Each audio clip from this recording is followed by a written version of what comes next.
RL Location Automobile. Pour toutes vos locations de voitures et utilitaires en Guadeloupe, faites appel à RL Location Automobile. Avec RL Location Automobile, réservez en toute tranquillité 7 jours sur 7, 24 heures sur 24. RL Location vous propose une large gamme de voitures et d'utilitaires au meilleur prix sur le site internet www.rl-location.com. RL Location, c'est aussi l'assistance et la livraison. Pour tout renseignement, contactez-nous au 0590 10 66 87. RL Location Automobile, la location en toute simplicité. Martinique Actualité. 15 jeunes du RSMA ont été mobilisés hier au Robert et 15 autres au Vauclin. Les pharmacies de garde sont donc en grève illimitée depuis hier, mardi 1er juillet. Les patrons d'officine dénoncent ainsi la baisse des remises sur les génériques. Pour garantir l'accès aux soins, l'ARS, l'Agence régionale de santé, a réquisitionné plusieurs officines. En raison d'un mouvement social à la CETRAC, 33 lignes de bus du centre de Lille sont fortement perturbées depuis mardi. Les salariés réclament le paiement des mutuelles et la régularisation des salaires en cas d'arrêt maladie. À l'approche des vacances scolaires, l'association Assise Insertion Environnement propose aux foyers martiniquais de se rendre chez eux pour collecter meubles et électroménagers usagés. Faites de la place chez vous et offrez une seconde vie à vos meubles et appareils électroménagers usagés tout en accomplissant un geste solidaire.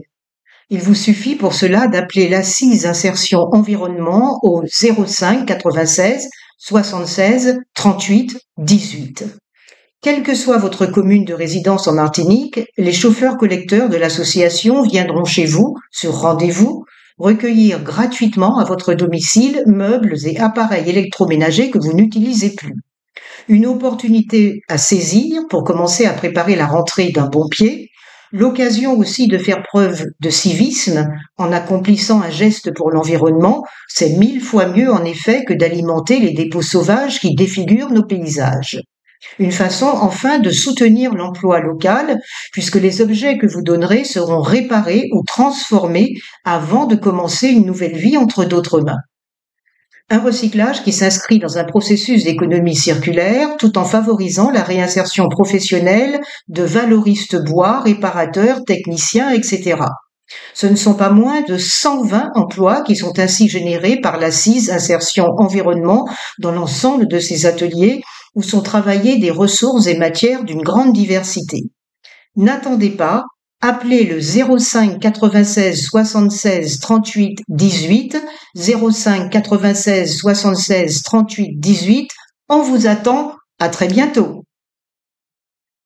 La SATEC existe en Martinique depuis de très nombreuses années. Elle est spécialisée dans la construction de maisons individuelles. Elle connaît actuellement de graves difficultés financières. On parle même de liquidation.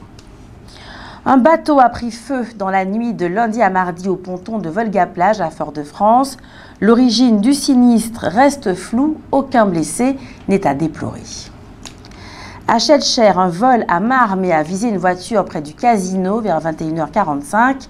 L'enquête est en cours.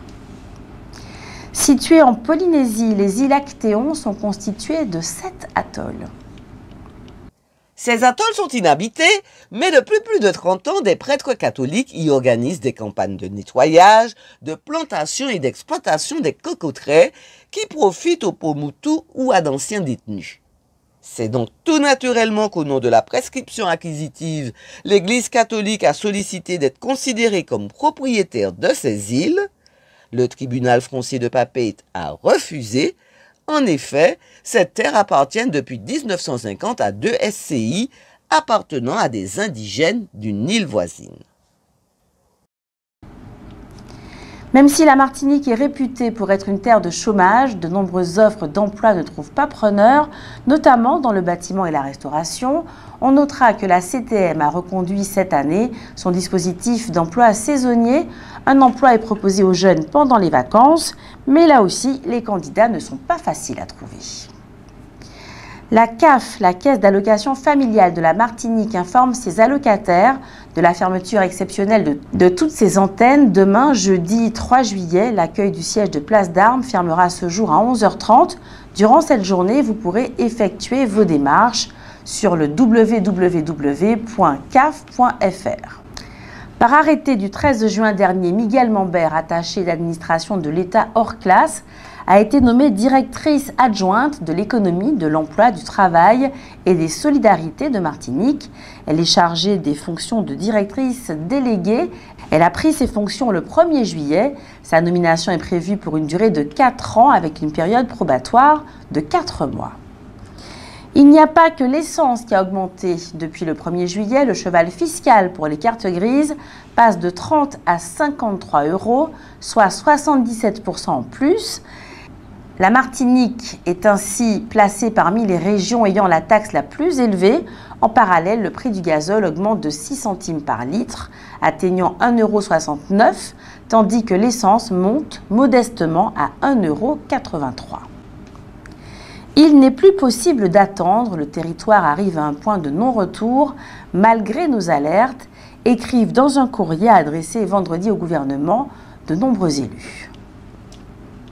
Entre agressions armées jusque sur des terrains de sport, violences intrafamiliales chroniques ou décès de mineurs par arme à feu, la Guadeloupe fait face à une situation invivable et même alarmante, ajoute-t-il. Ils appellent le gouvernement à prendre toute la mesure de la crise et à engager les réponses à la hauteur des enjeux. Il demande notamment le déploiement de renforts significatifs en matériel et en effectifs de policiers, de gendarmes et de magistrats, spécifiquement dédiés à la Guadeloupe. Depuis le début de l'année, la Guadeloupe a déjà enregistré 28 homicides, dont 17 par arme à feu et 111 tentatives de meurtre. Le territoire occupe en proportion le 2e rang national pour les homicides, derrière la Guyane. Les violences touchent de plus en plus de mineurs armés dans un climat de tension sociale et de banalisation des armes.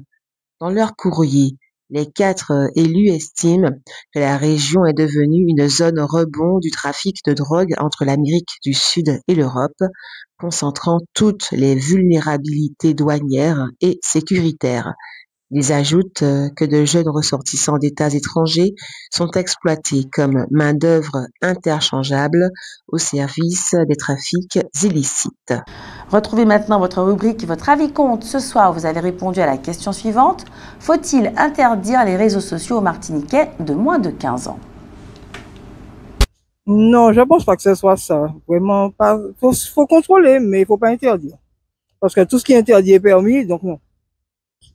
Oui, je pense qu'il faut leur interdire aux Martiniquais, à tous les enfants, hein, à tous les moins de 15 ans. Parce que je pense qu'ils n'ont pas encore, ils ne sont pas suffisamment mûrs pour surfer sur n'importe quel site, etc., qui peuvent s'avérer dangereux pour eux. Ils sont pas assez, voilà, ils sont trop accros et il y a plein d'autres choses à faire pour développer un peu leur intelligence. Bien sûr.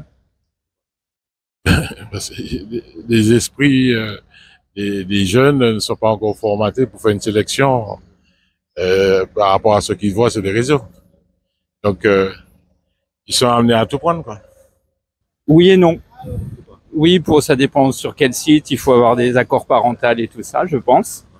Et après, il faut laisser aussi les jeunes libres, un peu, mais avec les accords parentaux. Pardon, parce que j'ai dit parental tout à l'heure.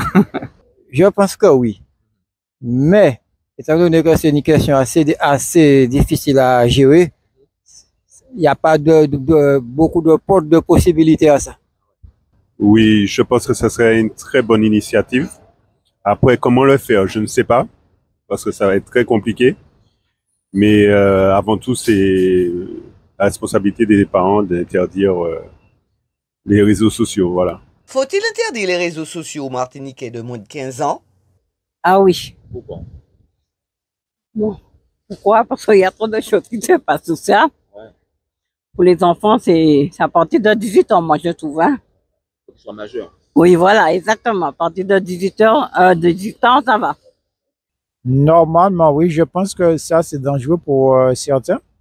Parce que, bon, je dirais que bon, les enfants peuvent accéder à certains sites délibérément. Donc, bon, pour leur santé déjà, Et je pense que au niveau éducatif, c'est pas forcément bon. On a le choix, bon, on découvre plein de choses, mais il faut toujours les sélectionner.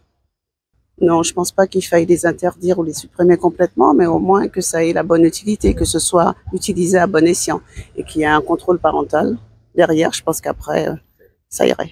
Outremernews.fr, le site de l'actualité Outre-mer, 24 heures sur 24 et 7 jours sur 7. Retrouvez la chaîne Outremer News sur YouTube.